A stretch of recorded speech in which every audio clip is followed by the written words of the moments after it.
बिस्मिल्लाहिर्रहमानिर्रहीम, अस्सलामु अलैकुम। Welcome to my channel sky prosperity. Friend, कैसे हैं? उम्मीद करती हूँ बिल्कुल ठीक होंगे। जी फ्रेंड्स, आज जो रेसिपी मैं आप लोगों के साथ शेयर कर रही हूँ वो है पुदीने की और धनिए की चटनी। ये चटनी बहुत ही मज़े की, बहुत टेस्टी बनती है।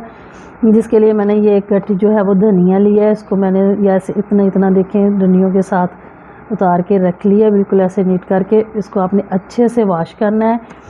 और फिर ये थोड़ा सा पुदीना है, ये मैं इनको इकट्ठा वॉश कर लूँगी इसमें डाल के। तो आपने उसको बहुत अच्छे से धोना है और उसकी जो है ना वो सारी डस्ट जो है आपने रिमूव करनी है।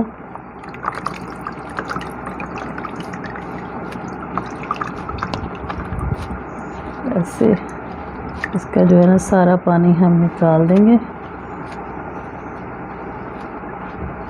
फिर हम इसको अच्छे से जो है ना वो काट लेते हैं। इसको काट के डालेंगे तो बहुत ही स्मूथ जो है हमारी वो चटनी बनेगी। अगर जी फ्रेंड्स, ये मेरे पास टमाटर है। ये एक टमाटर है जिसको ना मैंने मोटा मोटा काट लिया है। इसको मैं इसके अंदर ब्लेंडर के जग के अंदर डाल दूँगी। और ये एक दरमियाने साइज़ का जो है वो प्याज है, इसको भी मैंने मोटा मोटा काट लिया, ये भी मैं इसके अंदर डाल दूँगी। ये ग्रीन लहसुन है जिसको मैंने इसको भी धो के मोटा मोटा सा काटा हुआ, ये भी इसके अंदर हम लोग डाल देंगे। और ये सब्ज़ मिर्चें हैं, ये तकरीबन 10 से 15 सब्ज़ मिर्चें हैं।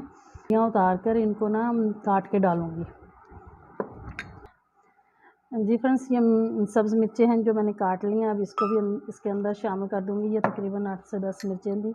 और ये सुर्ख साबुत मिर्च थी जो बड़ी लंबी साइज़ की थी, मैंने इनको भी काट लिया अच्छी तरह धो के। इनको काट के ये भी इसके अंदर डालूँगी। अब इस टाइम पे मैं इसके अंदर डालूँगी 2 से 3 चम्मच दही।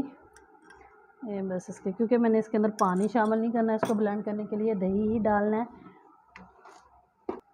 ये आधा चम्मच जो है वो सुर्ख मिर्च पाउडर इसके अंदर जाएगा। 1 चम्मच इसके नमक का, आधा चम्मच सूखा धनिया, 1 चम्मच ज़ीरा। और फिर हम एंड में इसके अंदर डाल देंगे धनिया, जो हमने इतना ज़्यादा धनिया और पुदीना जो है हमने काट के रखा हुआ था। जी फ्रेंड्स, अब हम इसको ब्लेंड करते हैं। इसको बिल्कुल अच्छे से हमें जो है वो ब्लेंड करना है।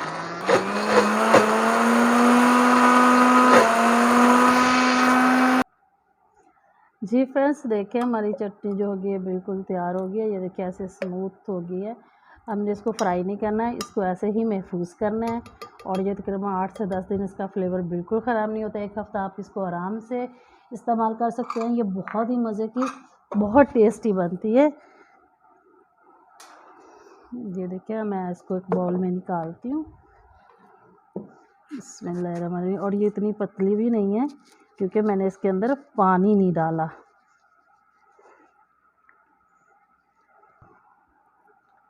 जी तो फ्रेंड्स, कैसी लगी आपको मेरी आज की चटनी की ये रेसिपी? उम्मीद करती हूँ आपको मेरी ये रेसिपी बहुत मज़े की लगेगी। जब आप बनाएंगे इसको घर में ट्राई करेंगे तो बहुत ही टेस्टी बनती है।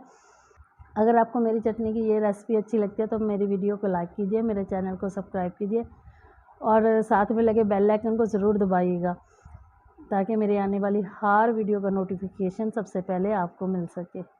इसी के साथ मुझे दीजिए इजाज़त। अल्लाह हाफिज़।